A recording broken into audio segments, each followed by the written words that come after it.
In the headlines, Uber Bolt drivers in Abuja protest fuel hike extortion. President Tinubu hosts a National Traditional Rulers Council. Royal fathers offer security advice.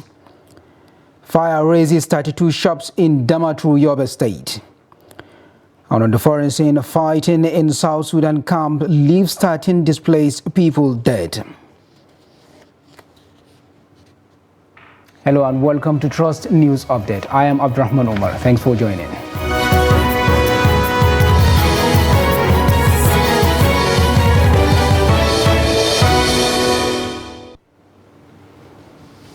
And now the news in full. Bolt and Uber drivers stage a protest in Abuja, saying the fuel subsidy removal has wreaked havoc on the business. They called on the government to create indigenous app to help cushion exploitation of the app's companies. Kabir Lawal was at the protest by driver in the FCT and now reports.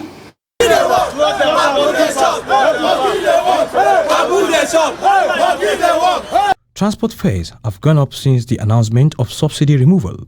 Consequently, passengers resorted to alternative means of transportation, with Uber and Bolt drivers falling major casualties. The apps using drivers in Abuja converged in the Millennium Park, Abuja, to express their frustration with subsidy removal and also their displeasure with the app's company. We are calling on you to see to the plight of youth in Nigeria. We are young Nigerians. You have not given us a job. We have decided to create a job for ourselves. The only thing you can do is give us the backing that we need. We have decided to employ ourselves.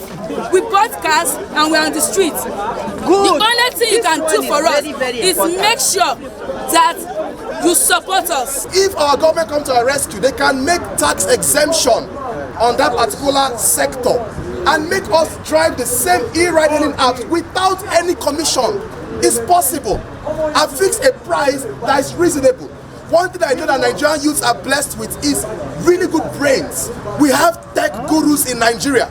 They can be contacted to design this app. There's already VIO, there's already road safety that can help register the cars, make sure they are roadworthy, and put them on the streets. All they do is design the app and it flows. They call the creation of an alternative app that will bring succor and reduce the sufferings of the drivers. The effect has caused 300% increase in the fuel, but the fare from the app companies still remain the same. It hasn't changed, and why we have been on strike since Wednesday is to press home our demand to the extent that we want the app companies to slash their commission to 10% or less. But it's actually exploiting us, and the Nigerian government is saying nothing about it. After here, we are going to organize ourselves and go to the government agency that is saddled with the constitutional responsibility of regulating the activities of boat. Yeah. If they are telling us that boat is utilizing Nigerian airspace for free to do their business, they should tell us. But if there is government agency that is saddled with the constitutional responsibility of regulating boat activities here, they should tell us the mandate that boat has been given. Some of the drivers further said since the price hike of petroleum motor spirit, drivers are still paying the same percentage, making life difficult for them. These are actually a group of graduates working as drivers to make driving their means of livelihood. They have come out en masse to contribute their own quota to the development of the country. Kabir Lawal, Trust TV News, Abuja. Civil servants in Kwara State say they are ready to give their best after the state government reduced working days to 3 days to cushion the effect of the fuel subsidy removal. They are, however, asking for the review of their minimum wage to 200,000 naira monthly to cope with rising living costs. The report.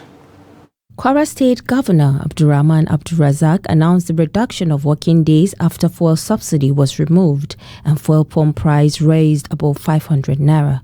The governor has held a closed-door meeting with the labor leaders in the state to chart a new way forward over the issue. The Chief Press Secretary to the Governor, Rafiu Ajakaye, says, as a responsive government, the likely effect of the removal of subsidy was discussed and certain decisions like reduction of the number of working days were taken. The reduction in the number of days that civil servants will go to work is, in summary, to bring ease to the civil servants and to relieve workers of the shock of the removal of subsidy. For the Labour leaders, the reduction of working days is welcome development, but the issue of salary increment was also mentioned during the meeting. According to the Labour leaders, they have agreed to meet again in the next few days. Part of what we discuss is the first and foremost on our take-home, which is our salary, our wages and salary. And the government itself has promised to increase our wages. Is that wages increase or wages award? What then will the workers use the remaining 2 days for during the week? Some say it is an opportunity to venture into other things to augment their monthly salary. We are very excited because I want to believe thank His Excellency for taking that prompt decision. Having known that the salary of workers cannot take them home at the present time. But let's be serious. If somebody is serious within himself too, he should take the opportunity of that free day to do something else that is better. If you have not been doing it before, let's tell the viewers too to know that if you have this opportunity, you should use it wisely.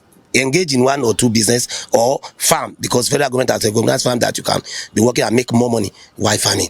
There are, however, categories of civil servant that are expected from the reduction of working days. Teachers and health workers are not included because they are essential workers. A fire outbreak has razed 32 shops and 2 rooms at the Bayan Tasha Market, Damaturu, the capital of Yobe State, on Friday. The fire linked to electrical faults affected the cosmetics section of the market. An eyewitness account said 2 rooms close to a plaza were destroyed when the inferno started. Yobe State Chairman of Harmonized Traders Association, Usman Maazu, said at least 32 shops were razed by the inferno, while rooms in a house close to a plaza were also destroyed by the incident. He said the shops with items like fabrics, used clothes, shoes and provisions were instantly destroyed. According to him, the fire outbreak was caused by an electric surge when the Yola Electricity Distribution Company has restored public supply of electricity. Governor Maimala Buni of the state expressed sadness over the incident and says government will look into the economic loss to provide succor for the victims. President Bola Ahmed Tinubu on Friday met with representatives of traditional rulers from across the country at the State House Conference Center, Presidential Villa, Abuja. The Sultan of Sokoto, Muhammad Saad Abubakar, who led his colleagues to the meeting, said the traditional rulers visited the president to congratulate him and express commitment to support him in the huge task of running the nation. He said the Council of Traditional Rulers was filled with professionals from various fields of human endeavor, making the council a useful pool for the president to draw expertise from. The Oni of Ife Oba Adeyeyi Enitan Ogunwosi Ojaja II also has said the traditional rulers are well grounded on challenges of insecurity and that President Tinubu should employ their services to tackle it. Traditional rulers drawn from the country's 6 geopolitical zones attended the event. I think we did the right thing. It's in your hand. As the closest people to the local government, to the grassroots,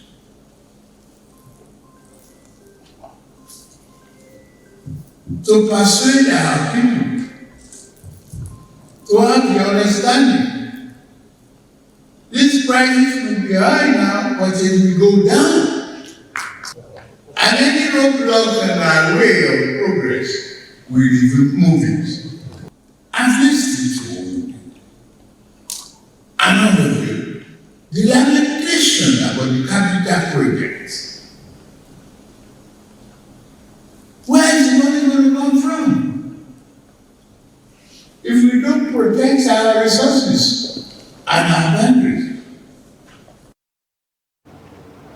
100 Women Lobby Group, a women's rights movement in Nigeria, has called on President Bola Tinubu to fulfill his promise of providing adequate representation for women in appointed positions. The national coordinator of the group, Felicia Onibon, made the appeal during a media briefing in Abuja. Onibon urged President Tinubu to present the rejected 5 gender bills as an executive bill of the 10th Assembly, emphasizing the need for Nigeria to prioritize gender equality and the 35% representation of women across all levels. The group also congratulated the newly elected legislators and requested their cooperation to increase women's participation in politics for adequate, equitable development. The coordinator highlighted the underrepresentation of women in decision-making positions and stressed the importance of women's full and equitable participation in public life. Feedback we got from them was that it was the beginning of strategic engagement with their political party leaders. They also had,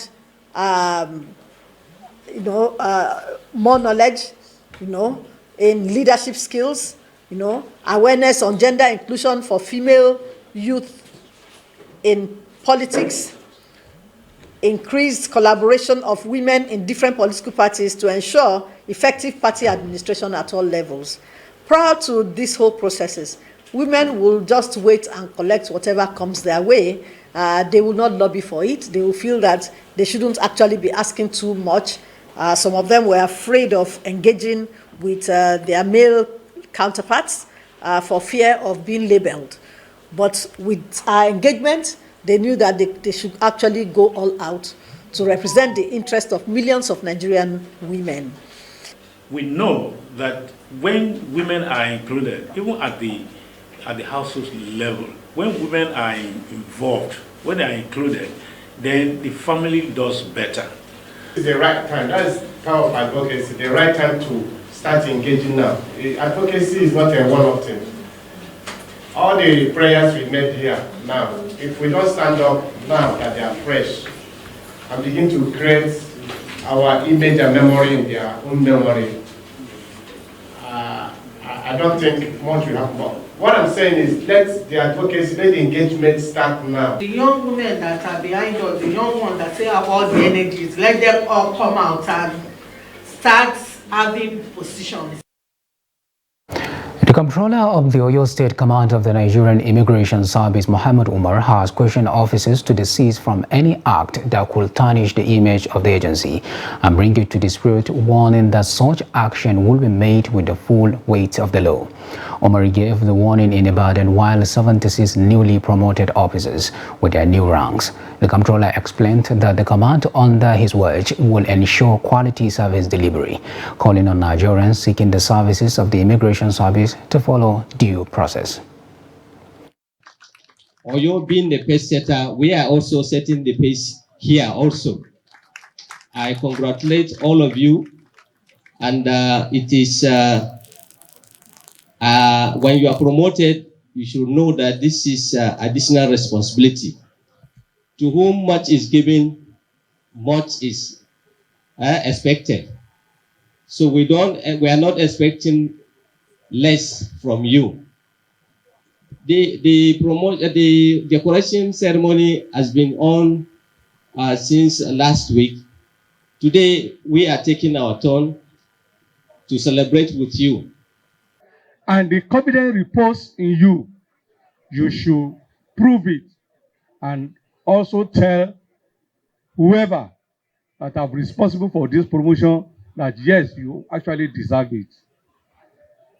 Anywhere I have opportunity to address newly elevated officers like you, I always tell them one thing, which I also want you to take home. You see, do not allow your shoulder, when I mean your shoulder, your insignia, your rank, to be greater than what is here.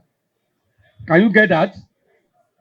Always allow here to control here.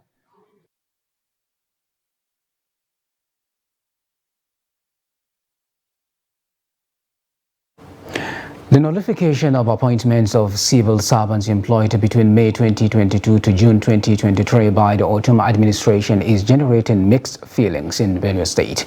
Governor Ayesint earlier had on Wednesday, 7th June, reversed all appointments within the period. Jamie Azende reports. The hope of thousands of Benue citizens who thought they have escaped the class of those seeking for jobs crashed on Wednesday through an executive order that nullified their appointments. Some said it was the right thing to do in order to clear the huge burdens piling up on the state government. It was just towards the end of his administration that he brought in a lot of persons and leaving a lot of wage beef. Others are commending the governor that yes, the decision that he has taken will sanitize the system for him to start paying the backlog of salaries of the civil servants in the state. Towards the end of his administration, he started employing people and promoting people and all of that. So to me, that is ill-conceived, in that his intention was to leave a whole lot of salary burden on the incoming administration. Salaries that he didn't pay, he wants another person to pay. It's not an issue of politics. Let us not be deceived into bringing politics into this issue. The generality of the Benue people is what we wanted. Others are of the opinion that there are legal implications for sacking the workers employed by a legitimate government.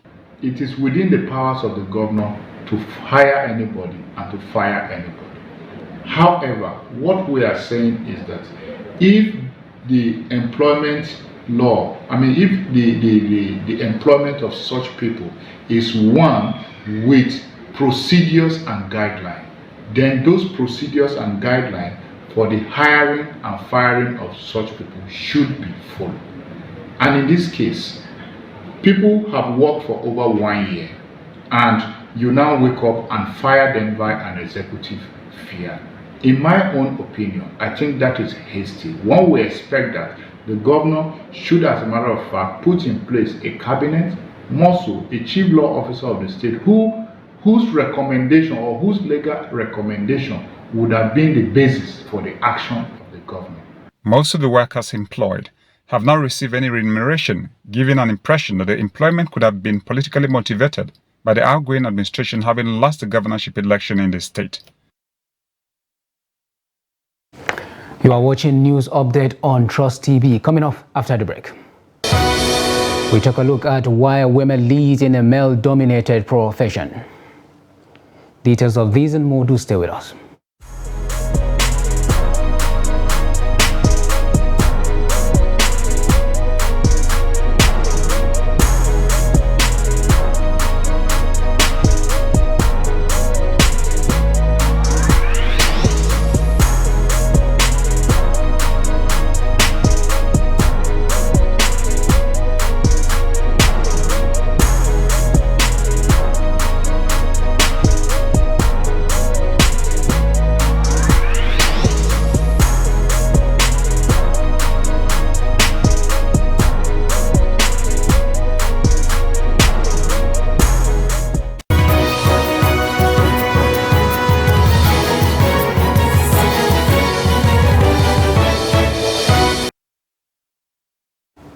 Welcome back. If you are just joining us, this is the news update on Trust TV. Now, the recap of our top stories. Uber Bolt drivers in Abuja protest fuel hike extortion. And President Tinubu hosts National Traditional Rulers Council. Royal fathers offer security advice. Moving to other stories. Farmers in Bauchi State are angry with proliferation of high adulterated agrochemical, which according to them is affecting the growth of agricultural produce in Nigeria.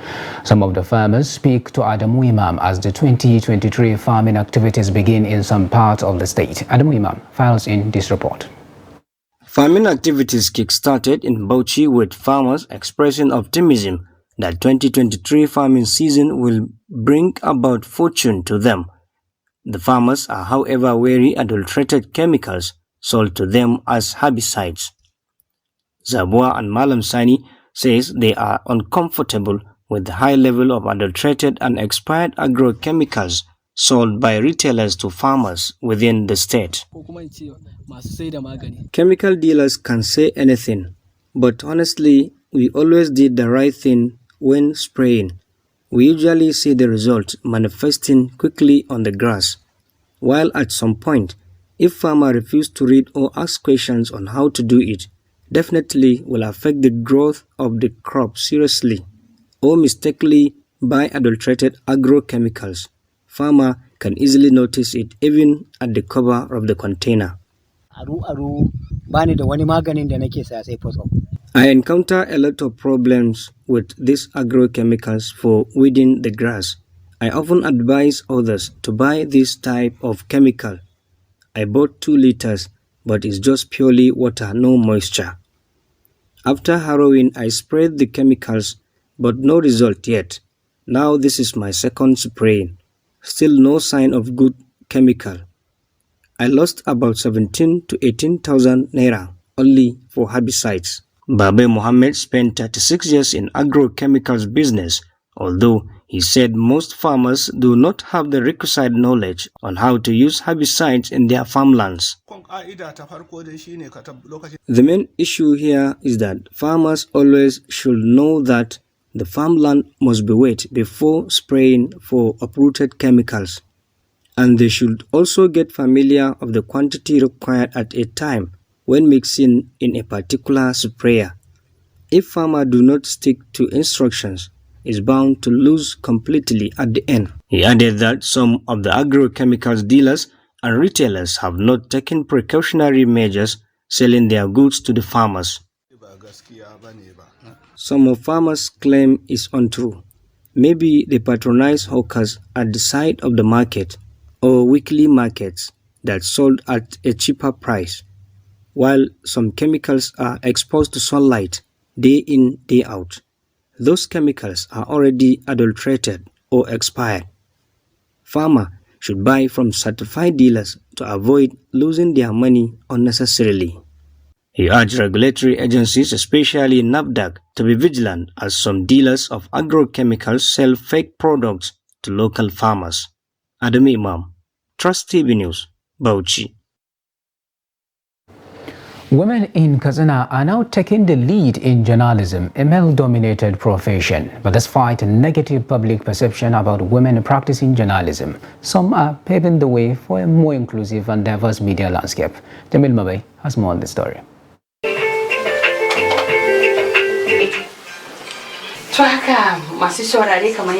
Traditionally, journalism in Nigeria has been a male-dominated profession. But with the advent of online media, young women journalists in Katsina are making their mark in the industry. Despite the cultural biases and inequality, Hawa Hamisu is determined to succeed in her job as a radio journalist. This station gives me the opportunity to voice out or to bring out my talent when it comes to my profession, actually. This is my passion and I am here now. So I think every woman, if you have this passion, you should overlook, because whatever you want to put yourself in, you have to face challenges anyway. So if you really want it, you should come out for it and you would achieve it by God's grace. I go out, I cover reports, I come back, rewrite everything, edit and present it, and it's been aired.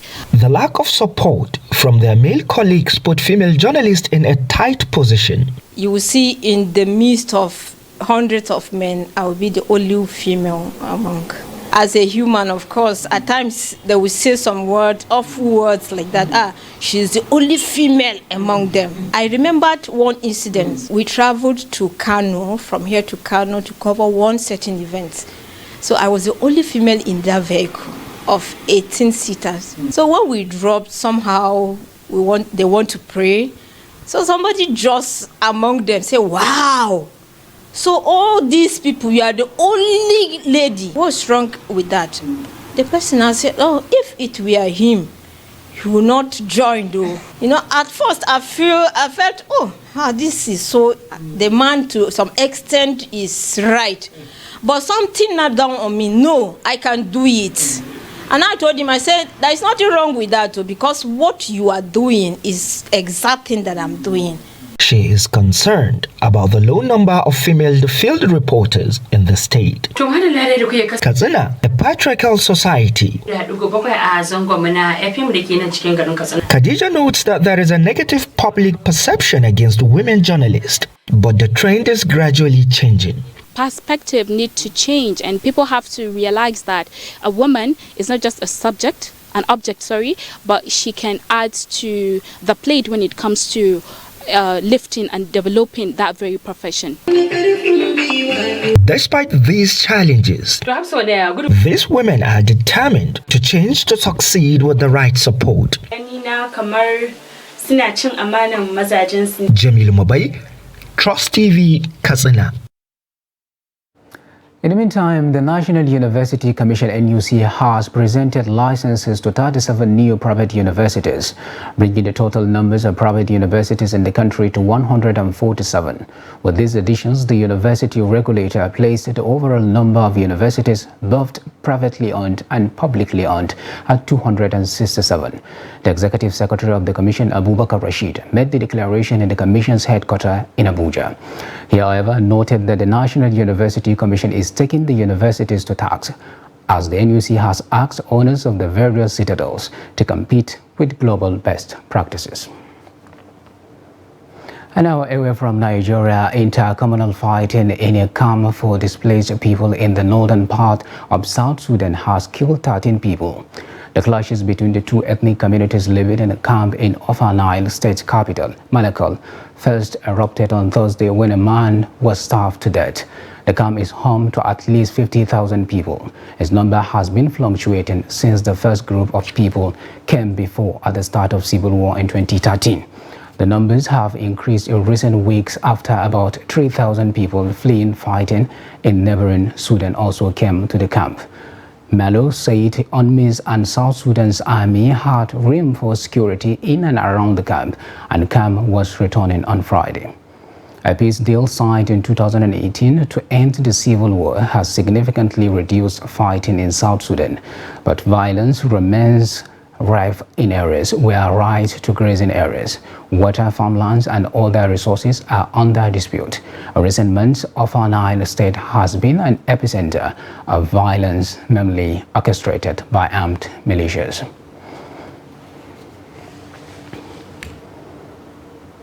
With that, we have come to the end of the news update on Trust TV. Do not forget to follow us across all our media platforms and our YouTube live stream. I am Abdurrahman Omar. Thanks for watching and bye for now.